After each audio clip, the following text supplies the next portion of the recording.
Existe um motivo por não ter a adolescência de Jesus em nenhum, assim? É porque não importa no evangelho. Não importaria nem o nascimento, no sentido, no gênero evangélicos. E dentro da teologia, eu queria que você explicasse o que é o conceito do Jesus histórico. Legal. Por causa que a gente escuta falar essa palavra e não sabe muito bem do que está sendo falado. Perfeito, né? Ótima pergunta e muito importante porque, inclusive, muitos cristãos desconhecem esse assunto. Sim.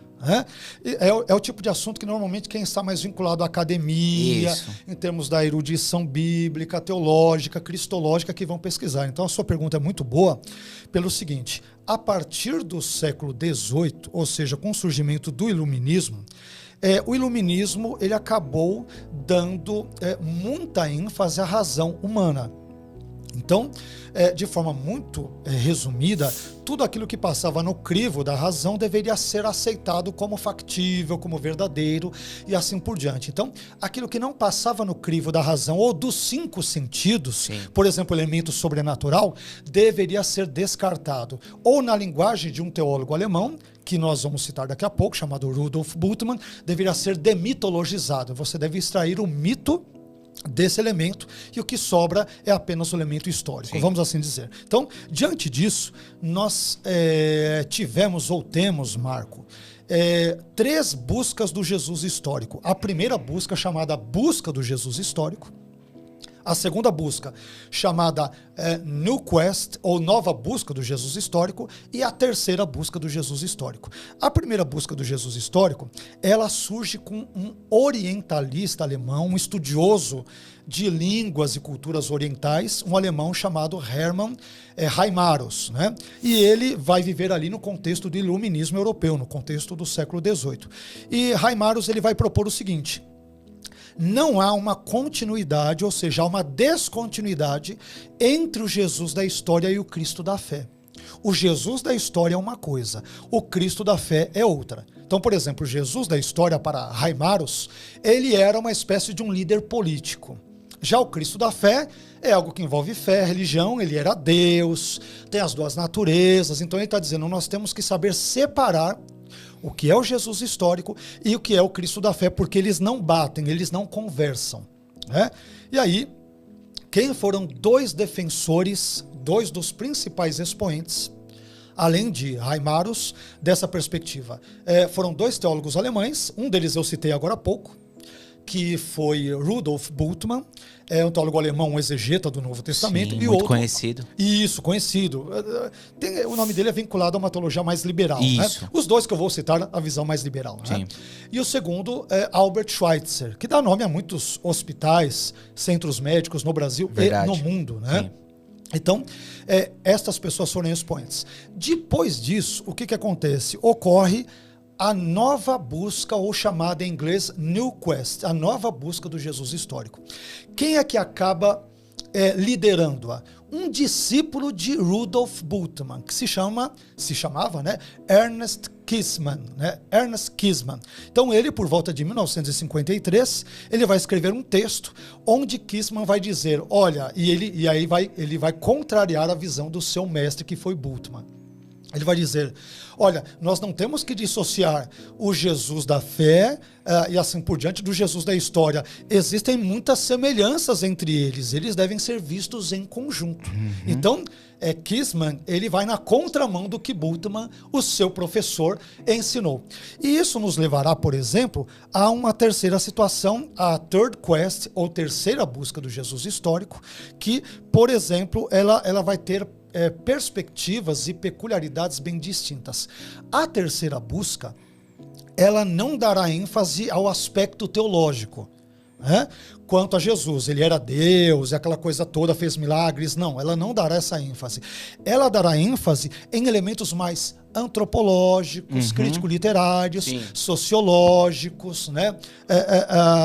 E assim por diante, arqueológicos. E quem defende essa última perspectiva foram John Dominic Crossan, né, que é o fundador, um dos fundadores do Jesus Seminar, muito conhecido no contexto ali americano, que foi um movimento, Jesus Seminar é um movimento de pesquisadores do Novo Testamento, que visa estudar, por exemplo, o que Jesus, enquanto personalidade histórica ele pode ou não ter dito e feito. Quais palavras pertencem de fato a Jesus, quais não pertencem, o que tem a ver com os evangelhos de fato, o que não tem a ver.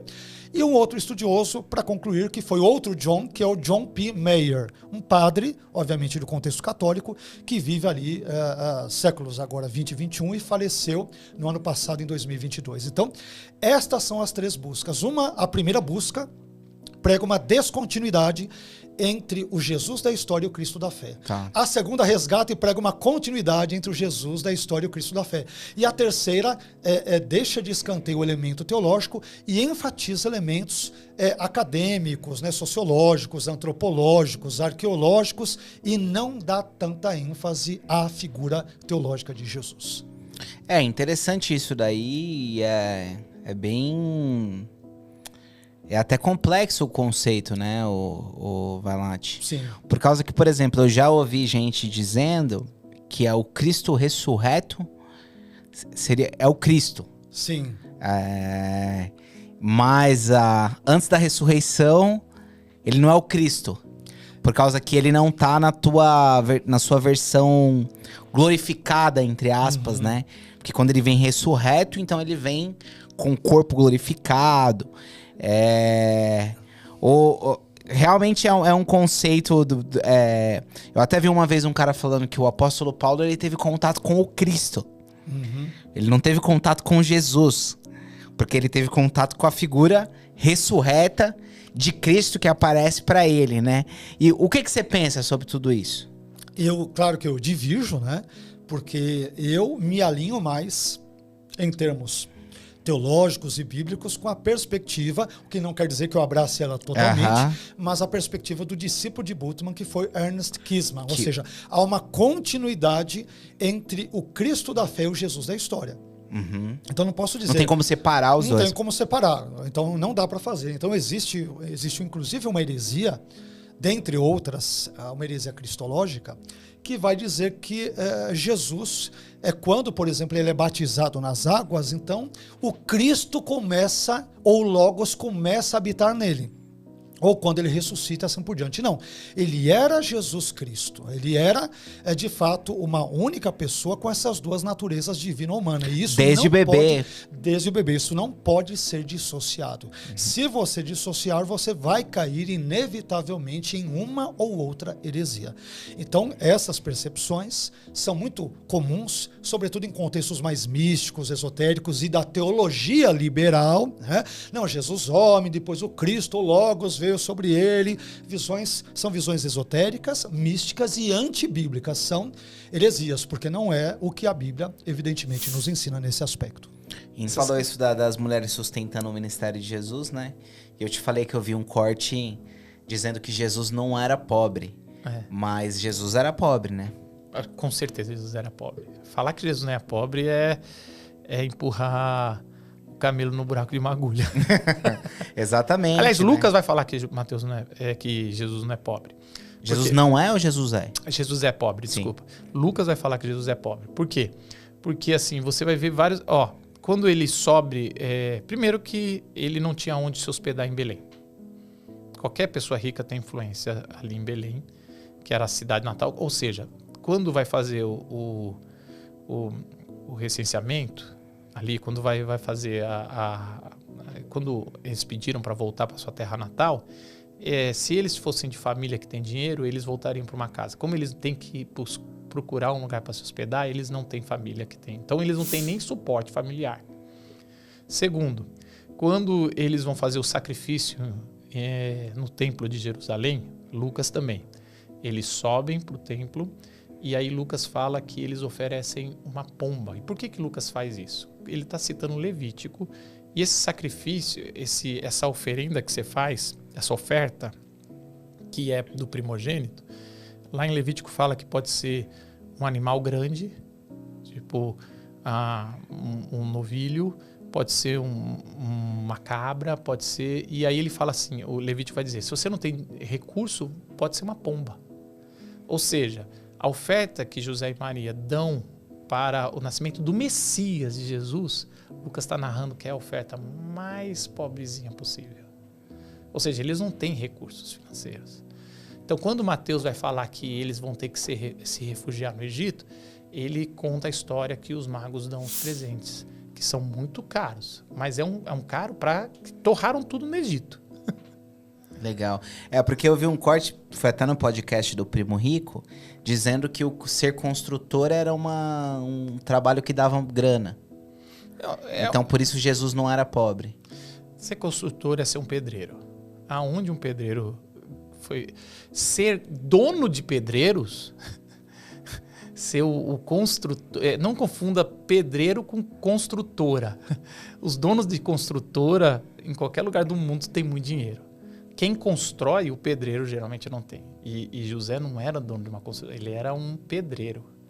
Ele é o carpinteiro. Carpenter quer dizer o ser um construtor. Sim. Às vezes é coisa de madeira, às vezes é coisa de pedra. Mas o que eu gosto desse... eu pensei nisso, que tem até aquela parábola do grande construtor, né? Mas o que eu mais gosto desse texto, que eu acho que tem um link com Jesus, com Deus criando do barro. Porque você tem que lembrar que as grandes construções, porque Jesus é num lugar rural, eram de barro. É de barro. E olha que legal, o texto vai dizer que Jesus é filho de um homem que constrói as coisas do barro. Que legal, Aonde na Bíblia hebraica você vê alguém construindo as coisas do barro? Deus constrói o ser humano do barro. E depois Jesus vai falar, até hoje meu pai trabalha, por que eu não vou trabalhar? Ou seja, muito mais do que dizer a profissão do pai de Jesus, que os evangelistas estavam pouco se importando, eles estavam fazendo um paralelo sobre, olha, Jesus é o filho de um construtor do barro. Construção do mundo, construção do... isso, eles estão falando de José, mas estão trazendo também esse spoiler de Jesus. Legal. De Deus Pai. Marcos, para terminar aqui, que já vai dar o nosso horário aqui, que já tem uma outra galera que vai gravar, eu queria te perguntar sucintamente, assim, por que Deus existe? Cara, eu acho que Deus existe para mim porque ele se revelou. Se não tiver revelação, não dá para saber que Deus existe. Ou seja, não é de forma empírica, não é científica. Por muito tempo os teólogos tentaram provar de forma científica, você vai ver, as coisas têm ordem, logo Deus é um Deus de ordem. As coisas acontecem, toda a cultura tem uma ideia de Deus. Logo, Deus colocou isso. Eu acredito nisso também, mas no final das contas, você só tem uma fé em Deus ou em Jesus se Ele revelar para você. É isso que vai. Toda a Bíblia tem um manual bíblico de um amigo meu chamado Paulo On, que aí Deus falou, a língua dos homens. E é esse o princípio de tudo. Deus um dia quis falar a língua dos homens. Deus um dia quis se revelar. E por isso nós acreditamos. Então, assim, eu não debato a existência de Deus. Porque ou você foi revelado e você tem isso, ou se não foi, a gente tem que conversar de outra coisa. Porque tem que esperar a revelação acontecer. Muito bom. Então, Jesus é uma revelação que, pela graça de Deus, e eu sou muito grato a isso, um dia eu recebi. Mesmo sendo filho de evangélico, tudo, não tinha isso. A gente só tem quando vem direto de Deus. Então, Sheol, no Antigo Testamento, ele tem a referência, ele tem um sentido de mundo dos mortos ou de sepultura, em termos fundamentais. No período interbíblico, novamente, e no contexto neotestamentário, aí o Sheol, mas no caso do grego Hades, vai adquirir contornos mais claros daquilo que nós hoje entendemos como inferno, além de outro termo mais específico que Jesus usa, que é o termo Geena, que é um aramaísmo.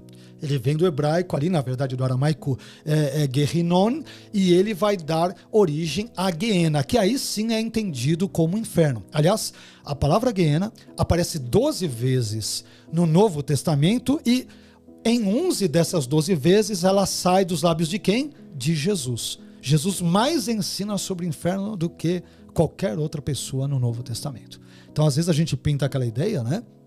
Não, Jesus é paz, é amor, é isso e aquilo. Não é que ele não seja, claro que é. Mas as pessoas às vezes vêm ou por desconhecimento, por ignorância, ou às vezes por maldade, às vezes por uma combinação de fatores, Jesus apenas como aquele que ama, que perdoa, mas Jesus, mais do que ninguém, falou sobejamente sobre o inferno, a realidade do inferno enquanto um lugar e condição de tormento eternos, não somente onde o diabo e os demônios estarão, mas também os ímpios, porque Mateus capítulo 25, o próprio Jesus diz, não sou eu que digo isso, Jesus fala sobre o inferno e lá preparado para o diabo e os seus anjos, e evidentemente também para os ímpios que vão para lá de penetra. Deus não deseja que eles vão para lá, mas por o desobedecerem, por não quererem saber dele, da sua palavra e dos seus valores, infelizmente acabarão tendo esse tipo de paradeiro a partir de uma perspectiva bíblica, teológica conservadora. Você falou, né, que Jesus venceu os principados e as potestades ali na cruz. Mudou, então, a questão da atuação do diabo, do poder dele, entre aspas, a partir desse evento? Olha... Ou é mais naquela ideia do já e ainda não? Que aponta pra derrota do diabo no final de todos os tempos, né? Então, o que acontece? Existem alguns textos da Bíblia, são poucos, mas eles existem e eles são claros. Eles nos mostram que, por exemplo, antes mesmo da cruz... o texto que eu, aliás, trabalhei na minha dissertação de mestrado, né? O Gadareno lá. Marcos 5:20. Quando os demônios pedem para Jesus que deixe-lhes entrar nos porcos e aquela coisa toda, o contexto todo nos textos paralelos de Marcos 5, Mateus 8 e Lucas 8, ambos os quais falam sobre o endemoniado Gadareno ou Gerazeno, nesses três textos tem uma fala da legião que é muito curiosa, a legião demoníaca, né? Que é muito curiosa. Ela vai dizer que temos nós contigo, né? Filho do Deus Altíssimo, vieste atormentar-nos antes do tempo. Então você percebe uma consciência demoníaca de que eles serão atormentados no futuro. Isso já está certo, já está determinado, vai acontecer, mas esse tempo ainda não chegou. Nossa, eu nunca tinha pensado nisso. Sim, e é tão interessante que tem outro texto em Apocalipse, ali por volta do capítulo 12, por ali, onde é dito o seguinte: ai de vós que habitam na terra, no mar e tudo, porque o diabo desceu até vós e tem grande ira, sabendo que tem pouco tempo. Então, Satanás e os demônios, eles são inteligentes, eles são providos de uma consciência de que um juízo divino paira sobre a cabeça deles, vai ocorrer, é inegociável, é irremediável, não tem como ser mudado, foi determinado por Deus, isso vai acontecer. Até que isto aconteça, no tempo programado, determinado e definido por Deus na sua agenda, eles, Satanás e os demônios, têm uma liberdade limitada. Claro, todos os seres criados por Deus têm uma liberdade limitada. Anjos, demônios, seres humanos têm uma liberdade mais limitada. Então até lá, como esse juízo, esse veredito final não vem, Satanás e os demônios tentam, entre aspas, teimosos que são, boicotar os planos de Deus, criar obstáculos, ir contra a agenda de Deus, a palavra de Deus, o reino de Deus e assim por diante, mesmo cientes de que tudo está perdido para eles no final das contas. Por exemplo, as discussões mais comuns, né, por exemplo, principalmente nessa época, tem aquela discussão sobre a data do nascimento de Jesus, né? Sempre tem, né? Tem. Na tua perspectiva histórica, não se sabe a data? Como é que é? Não, porque assim, é óbvio que assim, se você pensar um pouco, você vai entender que, claro que provavelmente não foi no dia 25 e tal. Eu até entendo que é preciso escolher uma data e tudo mais, né? Mas se tem ideia dessa data ou é um conceito meio vago, assim? Então, é difícil nós precisarmos, né, Marco? É difícil você precisar quando Jesus exatamente nasceu. Agora, o que nós podemos dizer, por exemplo, é que Jesus certamente não nasceu no dia 25 de dezembro. Certo. E isso por pelo menos 3 razões, e na última delas eu vou tentar me aprofundar um pouco mais na sua pergunta, porque é uma questão mais complexa. Já vou tentar chegar daqui a alguns minutinhos lá, daqui a pouquinho eu já vou tentar chegar lá. Mas por que Jesus, por exemplo, não poderia ter nascido no dia 25 de dezembro, por 3 razões principais. Uma razão climática, razão histórica e razão bíblica. Então, razão climática, porque no hemisfério norte, que é onde Israel está localizado para a banda norte do globo, né, o inverno ele costuma se dar nos meses de dezembro, janeiro e fevereiro. Então, por exemplo, agora nós estamos no mês de janeiro. E aí, o que acontece? Se Jesus tivesse nascido em algum desses meses, dezembro, janeiro ou fevereiro, nós teríamos um problema de contradição com um dos relatos dos evangelhos, sobretudo aquele que aparece em Lucas capítulo 2, versículos 7 e 8, que diz que, por ocasião do nascimento de Jesus em Belém da Judeia, os pastores estavam à noite cuidando de rebanhos no meio do campo. Ora, se fosse o período de dezembro, aquilo estaria com neve, estaria gélido, estaria muito frio, então isso não teria o menor cabimento. Portanto, a partir desse dado bíblico e também que envolve um elemento climático, não dá para dizermos que Jesus nasceu no dia 25 de dezembro, porque seria um momento muito friorento no hemisfério norte, portanto em Israel. Então esse é um primeiro argumento que descarta o dia 25 de dezembro como uma hipótese de data para o nascimento de Jesus. Uma segunda razão é a histórica. O que acontece? A primeira referência clara, ao que tudo indica, embora existam divergências sobre isso, ao dia 25 de dezembro, que liga essa data ao nascimento de Jesus, ela aparece num calendário litúrgico chamado Filocaliano e que, por sua vez, data do ano 354 depois de Cristo, meados do quarto século. Também esse documento ele é conhecido como Cronógrafo de 354. Né?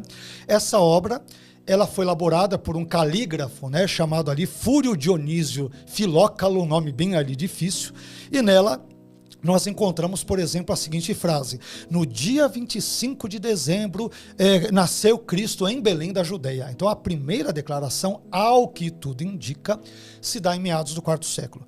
Aí é que vem a seguinte questão: é difícil afirmar com certeza, mas uma hipótese muito defendida por cristãos e não cristãos, por estudiosos do assunto de forma geral, é que os cristãos optaram por associar o nascimento de Jesus ao dia 25 de dezembro, porque a partir do ano 274 da nossa era, o dia 25 de dezembro em Roma, ele passou a ser considerado como o dia Natalis Solis Invicti, ou seja, o dia do nascimento do Sol invicto.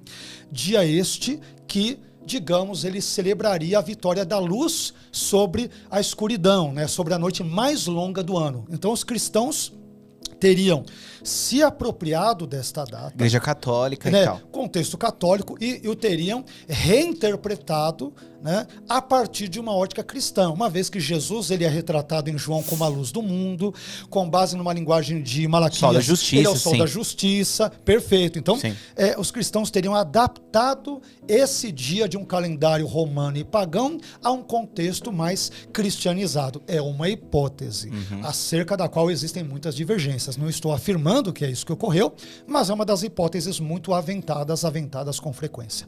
E aí nos leva a uma questão talvez a mais interessante aqui, que é a seguinte: nós não temos como saber, eu voltei à sua pergunta inicial, disse que eu voltaria a ela, dá para sabermos com certeza o dia, mês e ano que Jesus nasceu? É óbvio que não, né?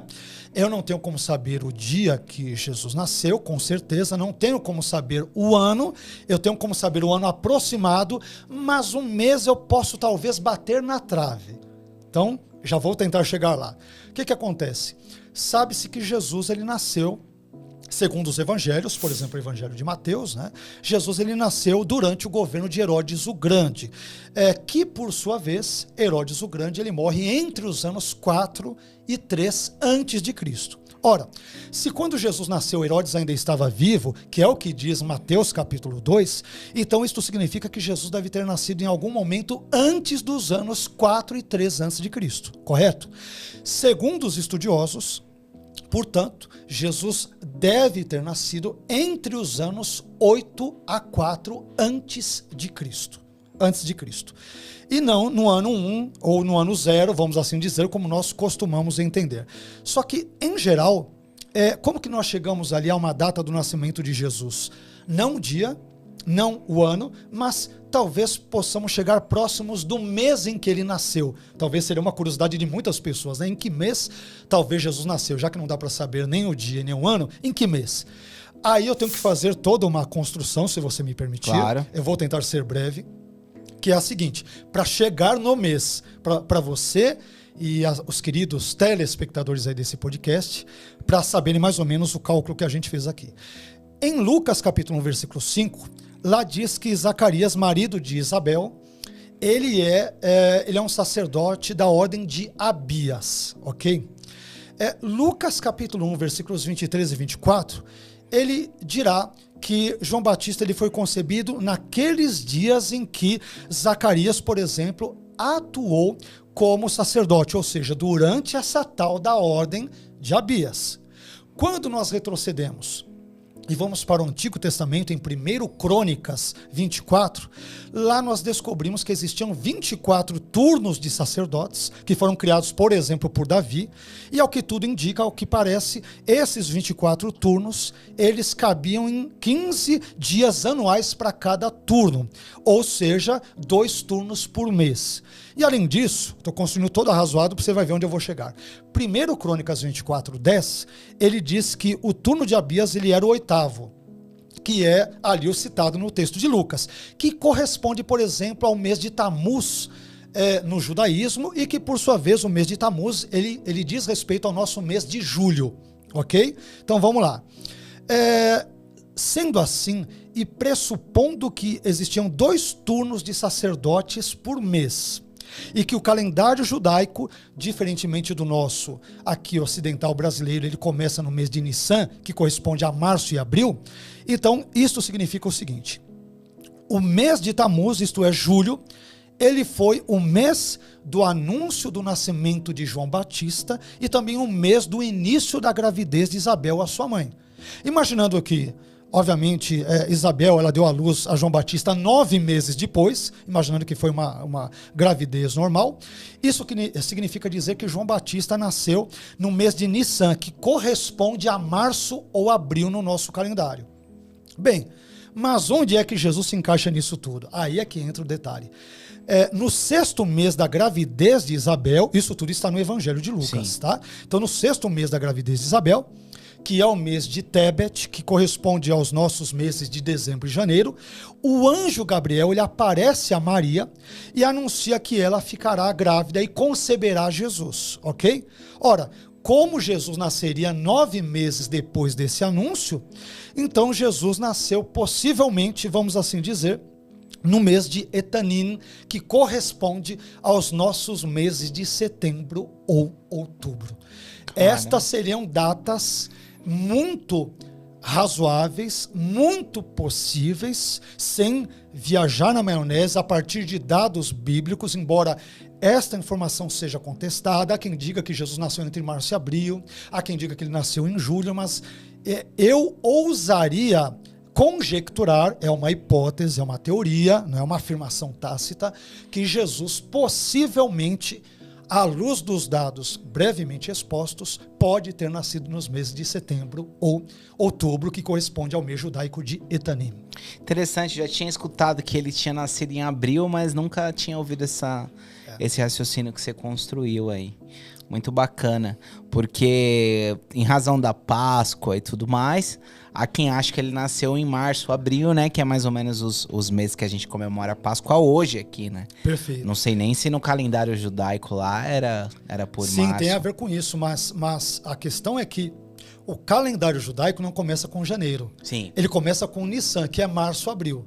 Se você começar a contar, então, Nissan como primeiro mês, a partir do calendário judaico, e você colocar o tempo de Abias, o nascimento de João Batista e a data do anúncio, esperando os 9 meses de João, os 9 meses de Jesus, você pode chegar aproximadamente ao mês de Etanim, que corresponde a setembro ou outubro. A Páscoa no judaico é março ou não? É um contexto de março-abril. Março-abril. No judaico. Isso, Nissan, nesse contexto aí. Existe um motivo por não ter a adolescência de Jesus em nenhum, assim? É porque não importa no Evangelho. Não importaria nem o nascimento. No sentido, no gênero Evangelho. quando você vai ver os evangelhos dos reis, naquela época, você vai ver só sobre a conquista, sobre as cidades, uma conquista de ampliar novos povos.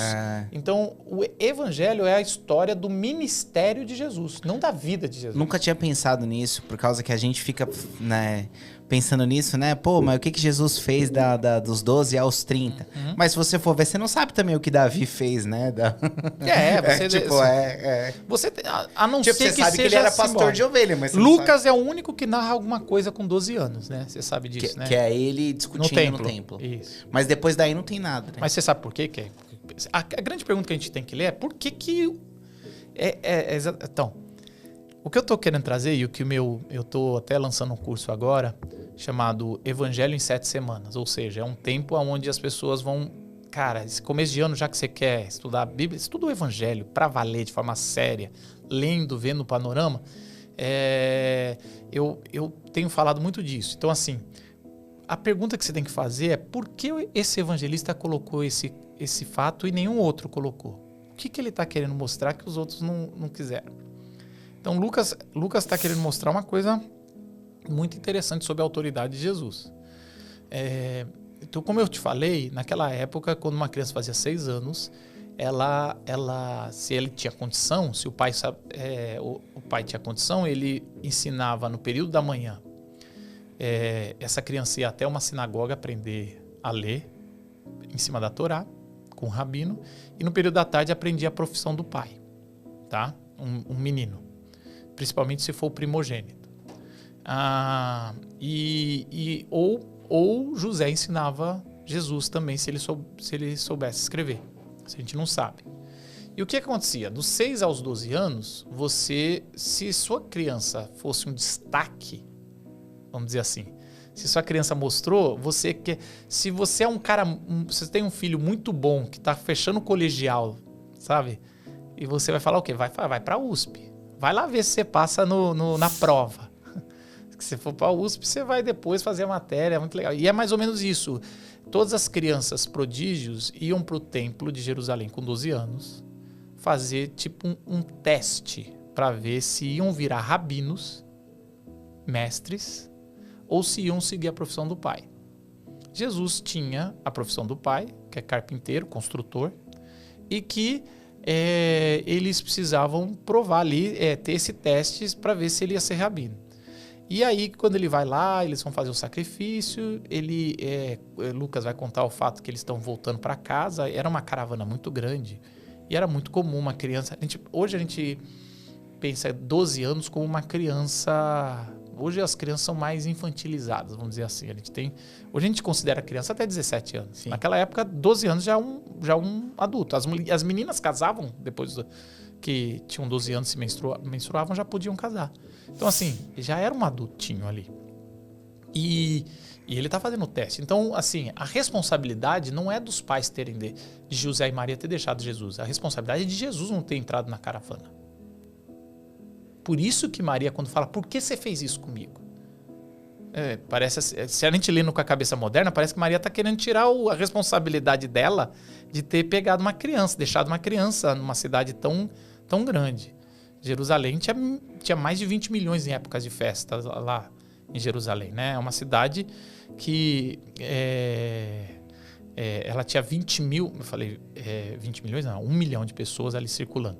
Ela tinha 20 mil habitantes, mas na época de festa, da peregrinação, chegava a 1 milhão de pessoas. É muita gente. E aí, ela chega e fala, por que você fez isso comigo? E aí Jesus fala, mas você não sabe que eu deveria ficar na casa do meu pai?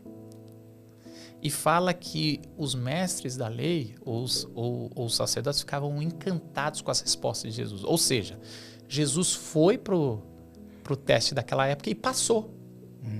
E isso seria comemorado por qualquer família judia. Falaria, caramba, meu filho passou, vai ser tudo pago, agora ele vai ficar só no templo, vai ser consagrado ao templo, porque foi isso que Maria fez, e Lucas vai mostrar, que Maria e José fez. Ele levou o primogênito para ser consagrado, lá que Simeão orou ali, foi consagrado. Então, nada mais, está seguindo o protocolo do que Deus fez. E aí, era para ele ficar, receber, aí um rabino iria escolher ele ia se tornar o discípulo desse rabino, ia servir esse rabino até uma hora que ele ia virar, com 30 anos ele ia poder virar um rabino e liderar. E aí, o que acontece é que dá a impressão também, assim como João vai falar sobre a água em vinho, que Maria falou, você vai voltar comigo. Não é isso que... ou que eu tenho propósito, ou que foi me revelado. E logo em seguida fala, Jesus era obediente e crescia em estatura, espiritualidade e sabedoria. Vai falar exatamente o que está dizendo assim, independente dessa formação lá no templo, Jesus cresceu se formando. Então, o que Lucas está querendo dizer? Lucas está defendendo Jesus, dizendo, olha, se vocês... Porque depois todo mundo perguntava, quem te deu autoridade, Jesus, para falar desse jeito? Quem te deu autoridade? E o que eles estão perguntando é assim, cadê? Eu não vi você no templo se preparando, eu não vi o seu rabino que te deu autoridade, te passou o bastão, para você com 30 anos falar desse jeito. Cadê a sua escola? É quase como no dia de hoje, que time você jogou? Isso. Cadê os seus gols? É isso que eles estão perguntando. E o que Lucas está dizendo é, ele sempre teve, ele que não quis. A escola dele é o deserto. A escola dele é Nazaré. É a mesma escola de João Batista. A escola dele não é a escola do templo corrompido. O que Lucas está querendo dizer é que desde o nascimento de Jesus, todo o sistema religioso já estava corrompido. Legal. Até tem a ver com aquilo que Paulo fala, né? Que o nosso evangelho não vem de palavras de sabedoria, né? É isso, mas cara. do poder de Deus, E né? Paulo vai falar, eu poderia me orgulhar, estou falando fora de mim mesmo. Se vocês querem que seja judeu, eu sou judeu, mas eu sou fariseu. Eu sou da tribo de Benjamim, a de Saul. São as duas de baixo que não se misturaram. A de Saul, a de Benjamim, e a que é Paulo, e a sacerdotal, que é João Batista. São 3 personagens que representam as 3 tribos que ainda preservaram. E Jesus, que é da tribo de Judá. Então, assim, Paulo vai falar, eu sou tal coisa, mas isso para mim é esterco. Nada disso eu levo em conta. É graças a Jesus Cristo. Então, o que Paulo está fazendo é desfazendo toda a estrutura religiosa que eu falei para você que Mateus fez. Sim. Até porque seria estranho se ele fosse educado por um rabino, né? Digo, Jesus no caso, né? Porque o conhecimento dele vinha do próprio Deus, né? Ele fala, meu pai. Exatamente. Então, o que os evangelistas estão fazendo quem educou Jesus foi Deus. Isso, exatamente. E até a história não conta isso, mas quando você chega no ministério não tem mais José. Então ele morre ali na adolescência de Jesus. Ah, é? Não sabia disso. Você não tem mais José. Maria é uma viúva, cuidada pelos filhos. Quem deveria cuidar de Maria é Jesus. Só que Jesus sai para o ministério. E aí quem vai cuidar são os outros irmãos. Talvez Tiago, outros. Mas Maria acompanha Jesus até o fim. Por isso que quando Jesus está sendo crucificado, ele manda João cuidar de Maria. O Tiago do livro do Tiago, ele é irmão de Jesus, né? Muito provavelmente. Muito provavelmente é irmão de Jesus. Não é aquele Tiago que em Atos vai falar, que já era líder da igreja. Então esse Tiago conviveu com Jesus mais do que todo mundo. Isso. E é impressionante. Um irmão, porque quando a gente tem irmão, a gente não gosta do irmão, assim. A gente gosta, mas é difícil entender ele como um Deus. Uhum. Eu conheço. Ele me dava croque. E é interessante você ter irmãos de Jesus ali. É lógico que a Igreja Católica vai dizer que só Jesus foi filho de Maria, os outros eram irmãos de acolhimento. Mas não é verdade, porque o texto vai dizer ali que quando Jesus vai para Nazaré, fala, esse não é o filho de José, que os irmãos, eu não vejo os irmãos deles ali. Isso não é um texto, não é alguém da fé falando, eu sou irmão de Jesus. Aquilo ali já está mostrando a família de Jesus ali. Ele não é filho do carpinteiro? Eu não conheço o irmão, dá até o nome dos irmãos. E aí quando tem o nome de Tiago. Ô Marcão, o Daniel, ele compartilha de uma opinião sua de que o vinho que Jesus transformou tinha álcool, sim, viu? Ele defende essa ideia aí, porque tem Claro muito que crente tinha. que fala que não tinha, né? Não, tinha álcool, sim. Porque o vinho, para ser vinho, ele tem que ser fermentado, né? Sim. Então, se ele não for fermentado, ele não é vinho, né? E vinho tem teor alcoólico desde a época de Noé. Noé tomou um porre, né? Então, desde a época de Noé já tem álcool. O problema que o crente interpreta mal é que a Bíblia fala para você não se embebedar, né? Então, assim, você tomar uma taça de vinho, eu não vejo problema algum. O problema é você se embebedar, porque aí você perde a sua consciência, você perde a sua razão, né? Então, é nesse sentido. Ô, Daniel, você falou da questão da legalidade, né? De deixar a casa arrumada para, de repente, um retorno do inimigo e tal. Eu imaginando aqui que para a pessoa não dar essa abertura, uma vida de oração, de leitura bíblica, né, no centro da vontade de Deus, né, essas questões. Adoração, exatamente. Sim, e aqui no podcast a gente já teve esses debates outras vezes, é um assunto que eu particularmente gosto demais. Como é que o povo cristão não vai dar espaço para a ação do inimigo se não lê a Bíblia, se não gosta de ler a Bíblia, se não dedica tempo à oração? Uma dica, tem um livro chamado A História. Ele conta a narrativa bíblica de ponta a ponta, de Gênesis e Apocalipse, de forma cronológica, porque a Bíblia não está em forma cronológica. Ele conta de forma cronológica e romanceada, então você entende a Bíblia. Esse livro ajuda bastante para quem tem dificuldade de entender a interpretação da Bíblia ali. Então, é cronológico, certinho ali. Então, é uma dica. E outra coisa que o cristão, ele pensa sempre que ele vai estar protegido com amor, fé e oração. Né? Amor, fé e esperança. Perdão, amor, fé e esperança. Eu estou protegido com amor, fé e esperança. Só que isso, ele é produto, né? Ele não é causa, ele é efeito. Né? Então, assim, como é que você vai amar alguém que você não conhece? Você tem que conhecer, você tem que se relacionar com essa pessoa, que aí entra a vida de oração. Quando você se relaciona, você confia, aí entra a fé. Né? E quando você se relaciona e confia, entra na adoração. Né? Então, eu entendo que é conhecimento da palavra, leitura da palavra, né? Que vai gerar fé, que vai gerar uma vida de adoração verdadeira. Porque tem muito louvor por aí que não louva a Deus, né? Que não coloca Deus no cristocentro. Né? Eu gosto muito de um louvor chamado Cup of Life. Mas você tem que procurar no YouTube Cup of Life louvor, porque se colocar só Cup of Life vai aparecer o Rick Martin, né? Aí suja a barra, né? Pois é. Ô, Daniel, tem uma coisa que eu acho muito interessante, que eu já até conversei com alguns amigos assim, qual que era o meu ponto de vista, né? Vira e mexe, você vê alguém dizer que viu alguma coisa, sei lá, o cara fala que viu um anjo, viu um demônio, viu, sei lá o que, viu uma pessoa, viu, né? A gente tem as mais diversas histórias sobre isso, né? Eu sempre achei que a questão de ver algo tem mais a ver com o propósito daquela visão do que com o ser sobrenatural em si. Por exemplo, vamos supor que Deus me permita enxergar um demônio. Por algum motivo, Deus quis que eu visse aquele demônio. E aí, eu preciso não pensar tanto no demônio que eu vi, mas em por que eu vi aquele demônio, né? Como que você vê essa coisa? Exatamente, dessa mesma forma. Tudo tem um propósito. Então, se Deus te mostrar um demônio, um anjo, tem um propósito. Ele não está mostrando para ser uma vitrine para você ver e, puxa, que legal, eu vi um anjo, né? Então, se o anjo vem, ele vem te trazer um recado, né? Ele vem te trazer uma informação de Deus. Se o demônio vem e Deus permite que você veja, ele está sinalizando para você, olha, você está sob ataque, esse demônio quer te pegar, então vigia, ora, vigiar e orar sem cessar. Né? Você pegar o exemplo de Daniel. Daniel orou e jejuou por 21 dias. Ele não pensou, vou orar e jejuar 21 dias. Ele orou e jejuou até que veio a resposta.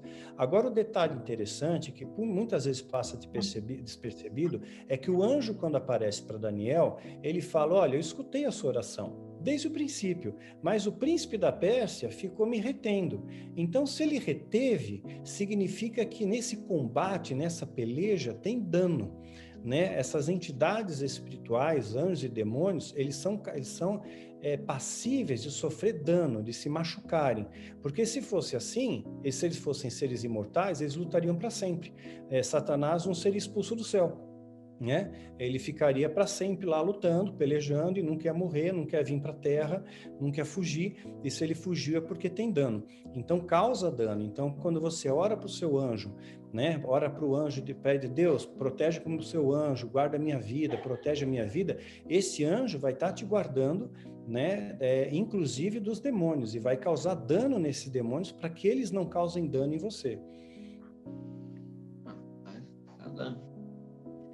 Ô, Daniel, a primeira pessoa que eu acho que eu ouvi falar em mapa espiritual, eu acho que foi através de você, ou alguma conversa que citaram você. Eu queria que você explicasse para a gente o que é mapa espiritual, onde é um lugar bom, onde é um lugar ruim, como que a gente consegue enxergar isso. Essa doutrina de mapeamento espiritual, ela vem de fora, ela vem de Peter Wagner, né? Depois ela foi abraçada pela Neuza Tioca, né? Então, foi uma coisa que eu, quando me converti, eu aprendi assim, mas hoje eu vejo que sim, existem espíritos territoriais, né? Espíritos territoriais. No Brasil, por exemplo, segundo o satanismo, estaria o principado Leviatã. Leviatã é o dragão do mar, é a serpente marinha, e os nossos deuses brasileiros, curiosamente, estão ligados às águas, é Iara, Aparecida, Iemanjá, né? Então, esses espíritos territoriais atuam. Você vê, por exemplo, entre os astecas, quando Cortés, né, descobriu os astecas, né? Os espanhóis descobriram a civilização asteca, eles matavam em escala industrial. É muita morte, muito sangue. E hoje no México o índice de violência é altíssimo, né? O tráfego é altíssimo. E mais ainda, eles cultuam a Santa Morte. Eles rezam para a morte para pedir perdão, para pedir proteção para a vida. Tem a Santa Morte lá, que é uma caveira, né? Então, você vê que esses espíritos territoriais, eles atuam bastante, sim. E atuam no Brasil também. Mas como que a gente faz para definir? Por exemplo, eu na minha vida, eu Vinícius aqui, como que eu consigo enxergar isso do território ou não? Isso é mais localidade assim, mundial, assim, eu consigo definir o Brasil é isso, México é aquilo. Ou na minha vida eu consigo ver também, por exemplo, aqui é um lugar assim, ou ali é um outro lugar assim. Por exemplo, a balada é isso, na igreja é aquilo. Existe isso? Existe. No Antigo Egito, haviam vários espíritos territoriais. Havia espíritos territoriais plenos, que era Ísis, Osíris e Horus. Eles eram adorados em toda a extensão territorial do Egito, no Baixo Egito e no Alto Egito. Mas havia entidades que eram adoradas em localidades.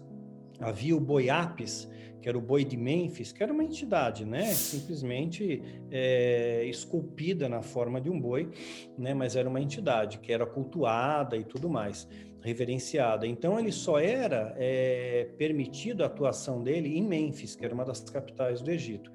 Então existem espíritos territoriais locais, assim, de estados, de bairros, e outros espíritos territoriais plenos, de países, né?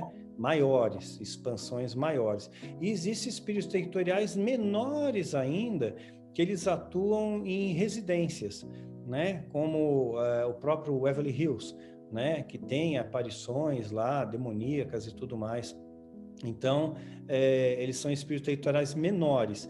Então, tem sim essa categoria de divisão de entidades. Agora, como você descobre, é o ambiente que você sente, né? Tem uma experiência, isso é ciência, né? Se você pegar um copo com água, né? 1/3 do copo de água, e colocar 3 colheres de sal, o sal vai ficar depositado embaixo, O sal é um catalisador. E a sal e a água são catalisadores de energia, né? Se tiver uma energia ruim na sua casa, né? Depois de 3 dias, de 3 a 7 dias, o sal, ele sobe pelas paredes do copo, né? Ele solidifica, ele fica diferente. Se não tem nada, ele fica embaixo. Isso não é magia, é ciência, porque ele capta a energia do ambiente. É que nem as pedras. Eu tenho um vídeo meu sobre pedras, né? A gente acha que pedra é esotérico, mas os sacerdotes usavam pedras nas suas vestes talares, né? Tem pedras em Apocalipse, na Cidade Santa.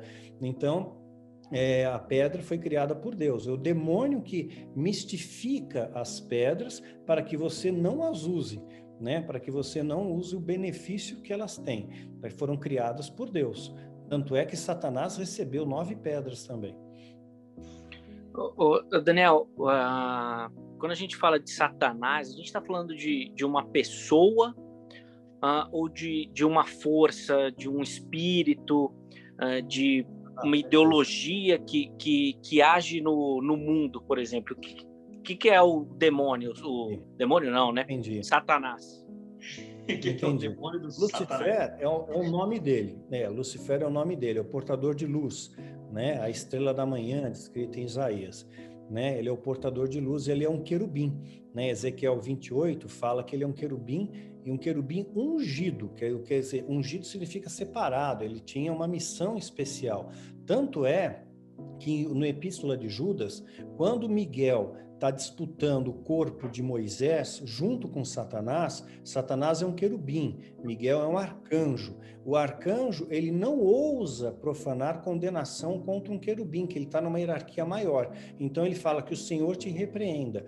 Por isso que o caminho da árvore da vida é guardado por querubins, da mesma patente de Satanás, né, para proteger mesmo aquele local, né? Então, o nome dele seria Lúcifer, ou Lucifer, portador de luz. Satanás é um adjetivo, né? É um nome hebraico, que quer dizer Satã, que vem de Satã, que quer dizer opositor ou adversário. É um adjetivo, ele é meu adversário, né? E o termo diabo vem do grego, diabolos, né? Que quer dizer aquele que traz divisão. Então são adjetivos dados para ele, mas o nome dele é Lúcifer ou Lucifer, como chama a Irmandade. Vai lá, tio, e a questão da adolescência de Jesus, que esse mistério, né, que eu perguntei isso pro Marcos Botelho também.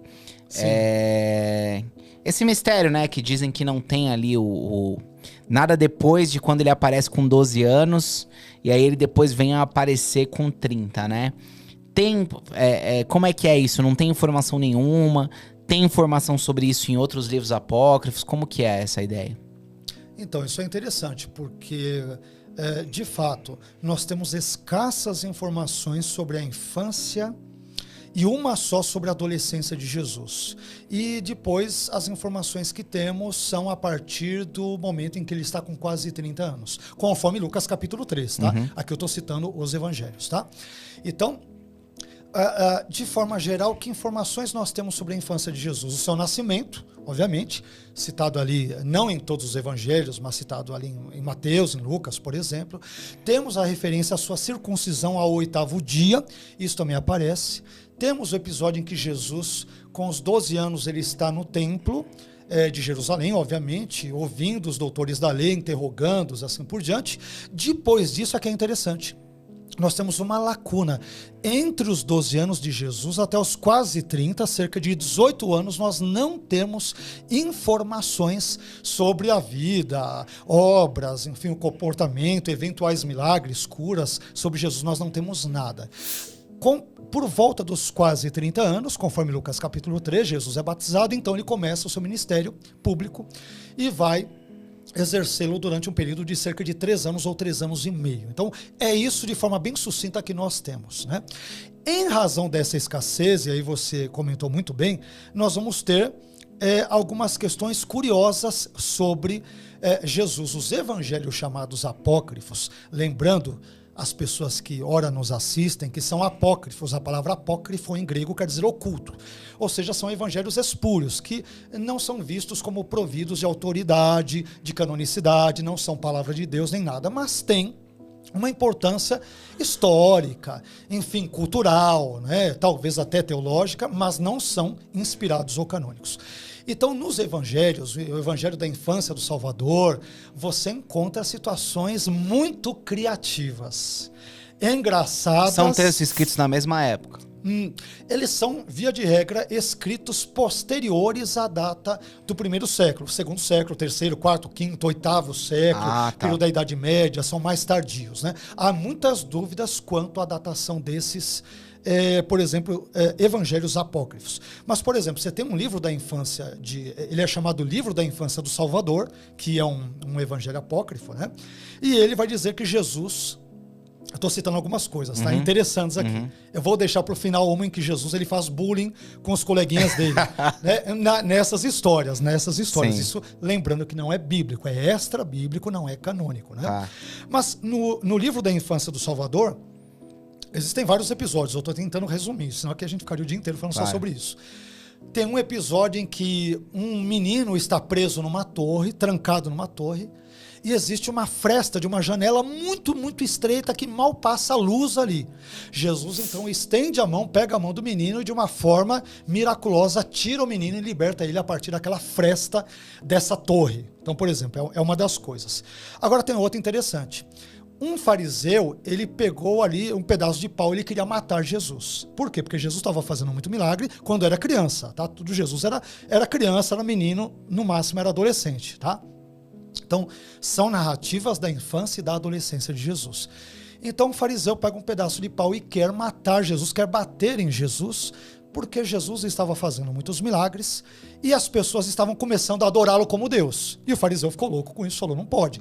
Só que aí Jesus ele vai até um cume de uma montanha e dali ele dá um salto, nos dirá esse evangelho apócrifo, que é um salto numa distância como se fosse de um tiro, de uma flecha, e ele então escapa da morte por parte desse fariseu. Os seus amiguinhos, os amiguinhos de Jesus, tentam fazer isso, mas eles caem no despenhadeiro e se quebram todos. Depois Jesus tem que orar e curar todos eles, assim por diante, mas Jesus escapa. E esse lugar ficou conhecido como Salto do Salvador. Isso num livro apócrifo, tá? Tem outra história que vai dizer que Jesus se deparou com um rapaz que estava semeando sementes de grão de bico no campo. E aí Jesus perguntou para ele, o que você está fazendo? O homem, como viu que Jesus era uma criança muito jovem para ficar se intrometendo na vida dele, de forma desrespeitosa, diríamos, falou para ele, eu estou semeando pedras. E aí Jesus disse, então Jesus transforma aquelas sementes de grão de bico de fato em pedras, só de birra, porque aquele homem ali acabou desrespeitando, né? Tem outras histórias bem interessantes, onde Maria, por exemplo, está morrendo de calor no deserto, e como se José chegar lá e falou, filho, a mãe está morrendo de calor e tal, né? Vê se dá uma ajuda aí na gente. Jesus então pega um pedaço de pau e pede para aquele pedaço de pau, ele o finca no chão, na terra, e pede para aquele pedaço de pau se transformar numa árvore frondosa que dê sombra para aliviar a fadiga da sua mãe Maria. E o pau obedece, se transforma ali numa grande árvore que cria sombra sobre ela. E resumindo aí, uma última história que eu deixei para o final de propósito, é no evangelho armênio da infância de Jesus, onde Jesus ele faz bullying com seus amiguinhos, né? Então o que Jesus, e esse evangelho vai dizer que Jesus tinha um costume de fazer isso, olha só, Jesus tinha um costume de fazer bullying com os amiguinhos, ele pegou o cântaro deles, o balde deles na linguagem atual, Sim. Ele batia os baldes em pedras, em rochas, num poço, e ele jogava os baldes dos amiguinhos deles, dos amiguinhos dele, na verdade, de Jesus e tal. Os amiguinhos dele começavam a chorar, porque eles estavam sem os cântaros, como que eles iam voltar para casa? Os seus pais iam dar bronca. Então, como Jesus viu eles chorando, tá bom, vocês estão chorando. Então, Jesus deu ordem para as águas do poço devolverem os baldes, os cântaros, e então a água do poço devolveu esses cântaros intactos. E aí os meninos, os coleguinhas, voltaram felizes para casa. Olha só, Jesus fazendo bullying com seus amiguinhos, conforme o evangelho armênio aí da infância. Engraçado, isso está escrito num texto tão antigo, né? Pois é. Então, coisas que buscavam, né? São evangelhos que buscam dizer que Jesus, está vendo, ele era divino desde pequeno. Mas como era criança, ele também era arteiro.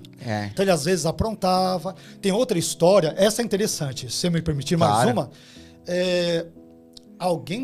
Na época de Jesus já tinha fofoqueiro, pelo menos na época, vamos assim dizer, dos evangelhos apócrifos. Acho que o fofoqueiro sempre existiu, né? Desde o Éden, claro, né? Claro, desde a queda, né? Mas é uma brincadeira, força de expressão. Então, tem uma história que diz que alguém um dia chegou para José, o pai de Jesus, e falou: Ô José, você não vai fazer nada? Jesus era um garoto, lembrando, ele era um garoto.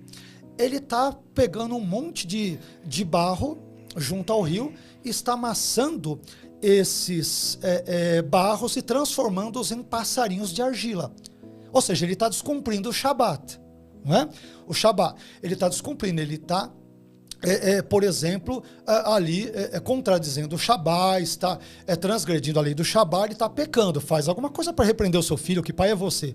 E aí conta essa história apócrifa, que José vai então atrás de Jesus para falar, filho, você não pode fazer nenhum tipo de trabalho no sábado, o sábado a gente tem que ficar em descanso, né?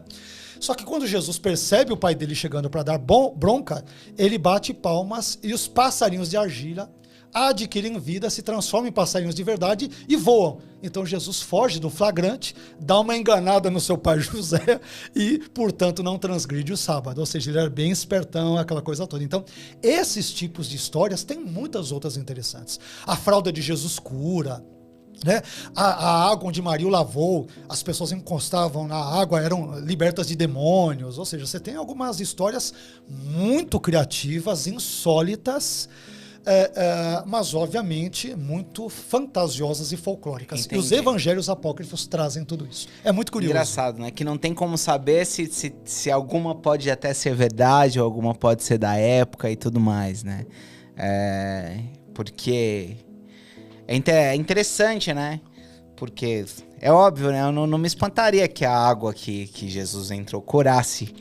Faria até sentido, né, na ideia, mas é o que você falou, não foi colocado no canon bíblico, né? Porque, assim, tem uma questão interessante que é o rabino, ele tem autorização para ser rabino com 30 anos, né? Uhum. E então, ele aparecer com 30... Jesus começa justo nos 30 anos. Tem muito a ver com essa questão de uma autoridade rabínica, né? No sentido do lugar da onde ele viveu e tudo mais, né? Perfeito. Então, assim, o escritor colocou o que interessa principalmente para aquele povo, né? Tipo assim, a adolescência dele não interessa, né? Sim. Então, por isso não foi colocado, né? Essa pergunta é muito boa. Por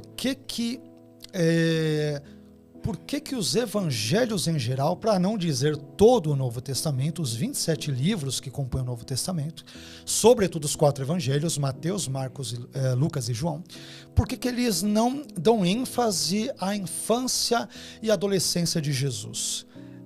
Nós podemos arriscar uma resposta que, a meu ver, é de certa forma óbvia para quem já leu os evangelhos. Qual é essa resposta? Quando você lê os evangelhos, você vê que o conteúdo dos evangelhos majoritariamente se detém no ministério público de Jesus. Exato. Naqueles seus cerca de 3 anos e meio. Então, nos seus ensinos, nas suas curas, nos seus milagres e, sobretudo, na sua morte. A morte de Jesus ali ocupa um conteúdo, um espaço muito importante, e a sua ressurreição. Então, o que quer que tenha havido antes de Jesus chegar até os seus 30 anos, de alguma forma funcionou como uma preparação ou um preparativo para o exercício do seu assim chamado ministério público. Então, como esta foi a perspectiva dos autores canônicos, que escrevem evidentemente sob inspiração divina, eles não julgaram por bem citar situações relacionadas ao nascimento de Jesus à sua infância, a não ser quando isso fosse pertinente. Agora, como o ministério dele era importante, os seus ensinos eram importantes, os milagres para autenticarem a sua messianidade, o fato de que ele era o Mashiach, o Cristo, o ungido. Então é por isso, digamos, que os evangelhos trazem esse tipo de informação.